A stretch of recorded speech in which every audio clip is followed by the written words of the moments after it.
Hi everyone, and welcome to another episode of What's Cookin'. Today, we're going to read a story called Old Clothes for Dinner. It's written by Natalie Alonso, and it's illustrated by Natalia Rojas Castro. And that title is very interesting, isn't it, boys and girls? Old Clothes for Dinner? Who would eat old clothes? And that's exactly what Magali wants to know. Look at her confused face on the cover of this book. Magali asks her abuela, who recently came to live with her, what's for dinner? And abuela answers, ropa vieja. And Magali knows that ropa vieja in Spanish means old clothes. So she's very confused. Old clothes for dinner? Let's read this story together, boys and girls, and see if we can figure this out. Magali shivered. The chilly air nipped without her sweater. She couldn't find it anywhere. Magali followed her big brother, Camillo, into their building. A zesty aroma tickled her nose as they neared their apartment.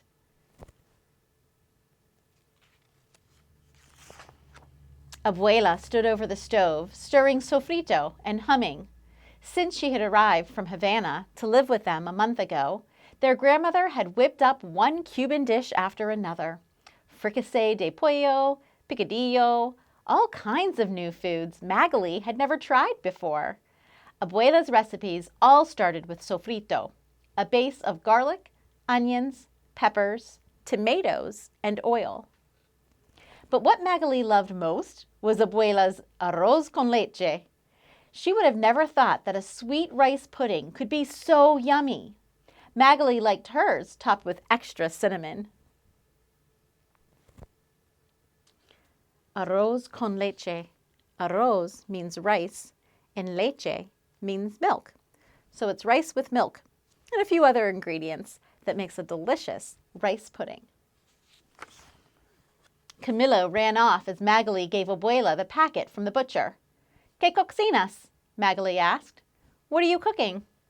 With Abuela around, Magali spoke Spanish all the time now. Abuela looked up and smiled. Ropa vieja. Magali understood enough Spanish to know that ropa meant clothes and vieja meant old.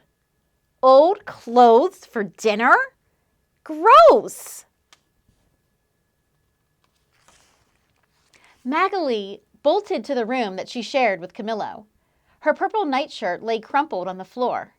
If Abuela likes to cook old clothes... Magali stuffed the nightshirt into the desk drawer. She's hiding it, right? She must like that purple nightshirt, and she doesn't want Abuela to cook it, so she stuffs it in her desk drawer. Hey, what are you doing? Camillo asked. Abuela says she's cooking our old clothes for dinner. That's ridiculous, Camillo snapped. No one eats clothes. Abuela does. You should hide that striped shirt you love. You wear it so much it has a hole. I can't even find it. I've looked everywhere. Magali's stomach swooped. A missing sweater? A missing t-shirt? Ropa vieja for dinner! Is that where his old t-shirt went? Did Abuela throw that into the pot too? Is she really cooking up old clothes? I wonder, would anybody eat that? No. Magali remembered that when Abuela lived in Cuba, Mami would send her boxes stuffed with clothes. Shirts, skirts, underwear. The clothes weren't for Abuela to wear, they were for her to eat. It was 8 p.m. when Magali heard the front door click open, then swish shut. Mami was home from work. Magali, Camillo, vengan a comer. Come eat. Abuela was calling. Dinner was ready. Magali swallowed hard as Abuela spooned the ropa vieja onto each of their plates. Olives, onions, and peppers were mixed with what looked like strips of Camillo's shirt. Or pieces of her sweater. Huele rico, Mami said. It did smell good. You're not going to try the ropa vieja, Magali? Mummy asked. Abuela spent all afternoon making it. Magali didn't want to hurt Abuela's feelings. Her hand shook as she brought a forkful of ropa vieja to her mouth. The old clothes didn't taste bad at all. Camillo had already emptied half his plate by the time Magali managed to take another bite. There's enough left for tomorrow, Mummy said. That night, Magali lay awake while Camillo snored. A lot of things had changed since Abuela arrived. They watched Spanish shows on TV now. Camillo complained a lot less. And Mami seemed happier and less stressed. Magali welcomed all of these changes.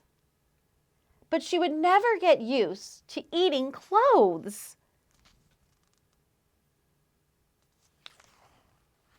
The next day, Magali didn't smell sofrito when she and Camilo walked into their building because they were going to eat leftover ropa vieja. Then Camilo showed up at dinner wearing his striped t-shirt. Where was it? Magali whispered. Abuela had it. She sewed up the hole, said Camilo. She fixed your sweater, too. My sweater? Yeah, you wore it so much it had a hole, Camilo teased. Magali was confused. So if they have their t-shirt and their sweater back, that means Abuela didn't put it in the pot and cook it that night. So what's going on?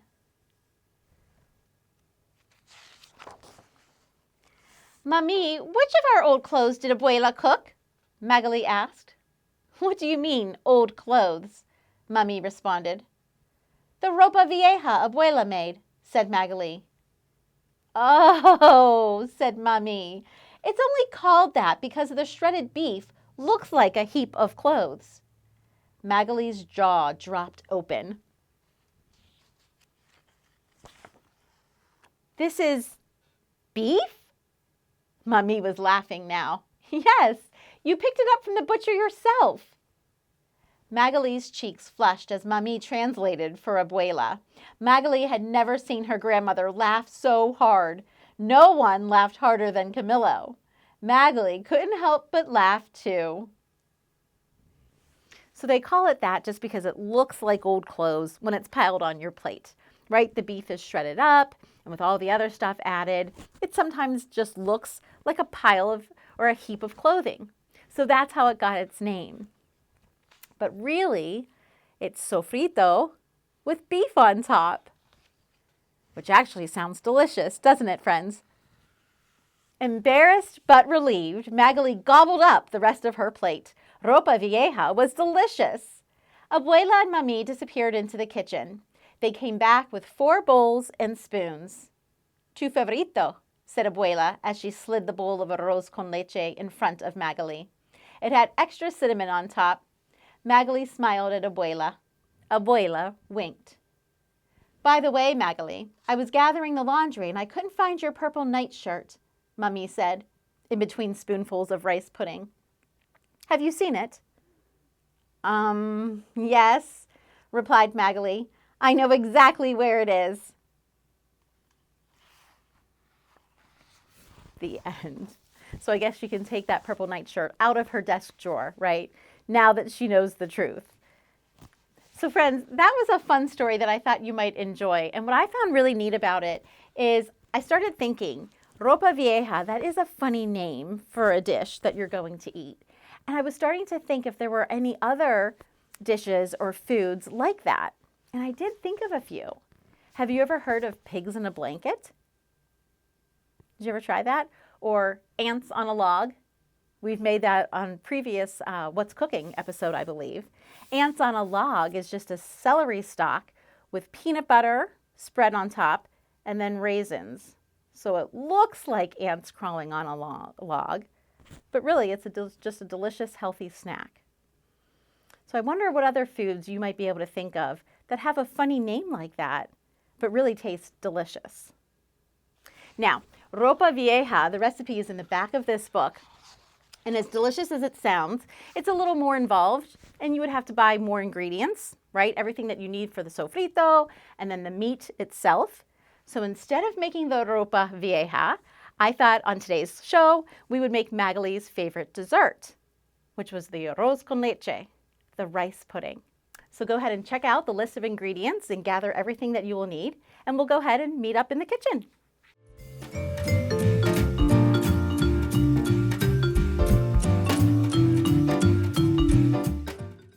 Okay, everyone, we're ready to whip up this delicious arroz con leche or rice pudding. Now, the first step is to rinse the rice. And I'm going to be honest with you, I didn't always used to do this, but I discovered a few things. I discovered that rice, even though you can't always see it, can have dirt, even bugs on it. It could have microplastics or even something we call arsenic, which if you ate a lot of, could be really harmful to your health. Now, eating of a little bit of it wouldn't make you sick, but I think if we know that it's potentially on there, let's get rid of it. Let's rinse it. What I also found out, and this is quite interesting, is even though it doesn't apply to the dish that we're making today, because we're soaking it in water and milk, if you were having rice as a side dish to your chicken and vegetable, or whatever it may be, rinsing the rice will make it fluffier. And I don't know about you, but I like my rice nice and fluffy when I eat it. So rinsing it takes away some of that starch and helps to achieve that fluffiness. All right, so first step is to rinse the rice. When you do that, you want to make sure you have a strainer with really small holes, a sieve, to rinse it in. Because if you rinse it in a colander that has bigger holes, what's going to happen? Right, the rice is going to fall right through because those grains are pretty tiny. So you have to have something with really small holes. If you didn't have a strainer like this, you can certainly rinse your rice in a bowl by putting the rice in, filling it with water, covering the rice with water, dumping that out, filling it again, dumping it, and doing that a few times. That'll rinse it plenty thoroughly as well, okay? But do rinse your rice. The next step is to add so it's a 1/4 cup of rice, it's a 1/2 cup of rice, and then 1½ cups of water. You're gonna put that in a pot to boil, along with a cinnamon stick, and the rind of 1 lemon, the zest of 1 lemon. I don't have a zester here at the library, so I'm going to use a peeler. And if you look, boys and girls, in the pot, you can already see that I have my 4 ingredients added. My rice and water already came to a boil with the cinnamon stick and lemon rind, and then I went ahead and I simmered it just so that we can move along a little faster here on the cooking show. But I did make sure that I used zest from 1 entire lemon. So when you have a zester, it's going to be much easier, but if you don't, a peeler will work just fine. And you're just going to scrape the peel of that lemon off and right into the recipe. Nothing smells better than the aroma of a fresh lemon scent or fresh orange scent, at least not in my opinion. So not only does this look delicious and taste delicious, but it smells delicious too. Okay, so this is what you're doing. You're scraping that lemon peel right into the pot. Okay, then you're going to bring it to a boil. After it comes to a boil, you're going to cover it with a lid and let it simmer for about 15 or 20 minutes. So while you're waiting for it to come to a boil, you can go ahead and measure out your other ingredients. You're going to need 4 1/4 cups of milk, 1 cup of sugar, and a teaspoon of salt. That's what's going in next. Okay, now because mine is already simmered and ready to go, I can go ahead and add that milk. So we're going to count together 4 1/4 cups. There's 1,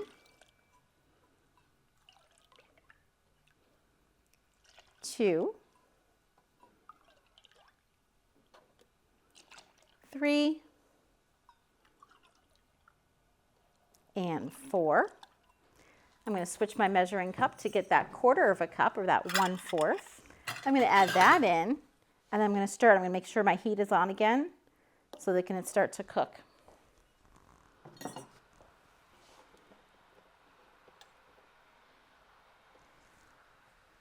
Okay, so I'm going to take a spoon and kind of stir that together. We also have to add the sugar and the salt. You're going to feel that cinnamon stick in there. That's okay. That's supposed to still be in there because that's going to make it really flavorful. So it's in there while it's boiling, and it's also in there while it's cooking with the milk. Let's go ahead and add our sugar. I can't just scoop this out of the bag, right? Because I have a little bit of milk left in there. So I'm going to, if you have a separate one, if you have two 1 cup measuring cups, that's perfect. I'm using the same one, so I'm going to spoon my sugar into the cup. I'm going to have to do that until it's filled all the way to the top. Almost there.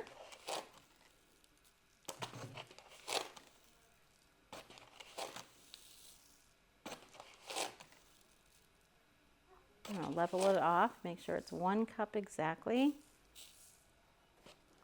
Go ahead and pour that in there.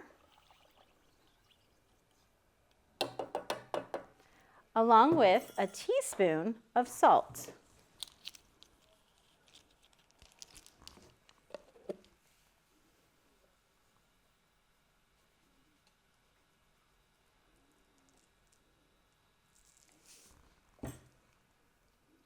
Okay, you're going to stir again.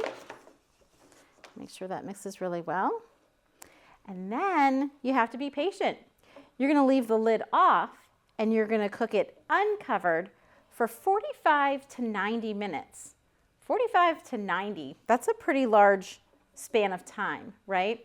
But that's because the recipe is allowing you to cook it to your taste, right? If you like it a little runnier, you think you want to try it more on the soupy side, then you can stop after 45 minutes. But if you think you like your rice pudding thicker, we really have to spoon it out of the cup, then you're going to want to leave it over the fire, over the burner for a little bit longer. You're going to want to cook it close to 90 minutes, okay? You can eat your rice pudding warm as soon as it's done, or you can put it in the refrigerator and eat it cold. I tried it both ways, friends, and it tastes delicious, both hot and cold. So it doesn't matter what you choose there. But think about if you want it thinner or thicker, because it really does depend. That cooking time then will matter. The other important thing to remember, because I didn't do this when I tested out the recipe, is to leave it uncovered. Covered when it's boiling, uncovered when it's cooking with the milk and the sugar. Okay? So now you can go off, maybe read a book, play a game. Don't forget to look at those table talkers that are up on the website. And if you're cooking with family or friends, it might be fun to have a discussion and talk about some of the questions that I posed there on that page. I think this book is wonderful for many reasons, but mostly just because of the family connection, right? Magali became really close with her abuela, with her grandmother, when she moved from Cuba. And food tends to do that. It brings people together. There's always that family connection. So that's one of the reasons why I love the story. Maybe talk about what you liked best about the story.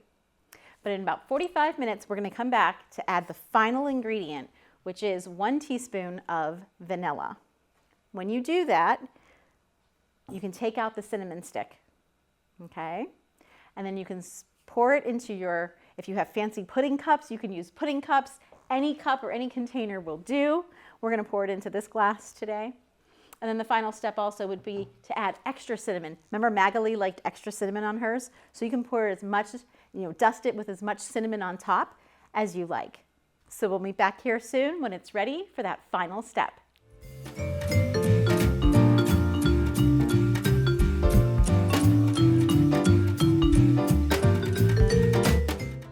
Okay, everyone, and welcome back. As you can see, this still isn't very thick. So if you are going for a thicker consistency, you may want to leave it on all the way to that 90-minute mark. So far here at the library, it's been simmering for about an hour. So if I wanted, I could leave it on for another half hour and see if it would get, I know that it would, get even thicker, okay? But again, the taste is going to be the same and it's still going to be tasty even if it is a little more runny or a little more liquidy. Okay, but let's just go ahead and finish this recipe up. Let's take out our cinnamon stick. We're just going to remove that. That has been in there long enough to really absorb that cinnamony flavor. We have to add our vanilla. The recipe calls for a teaspoon of vanilla. So it's that same teaspoon that I used for my salt. I'm going to use it for the vanilla.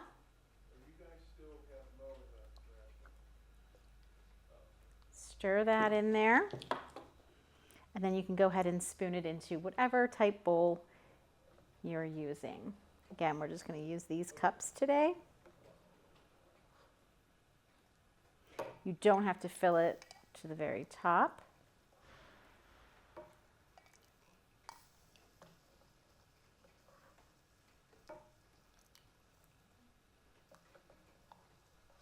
Unless, of course, you wanted to. I'm going to do one more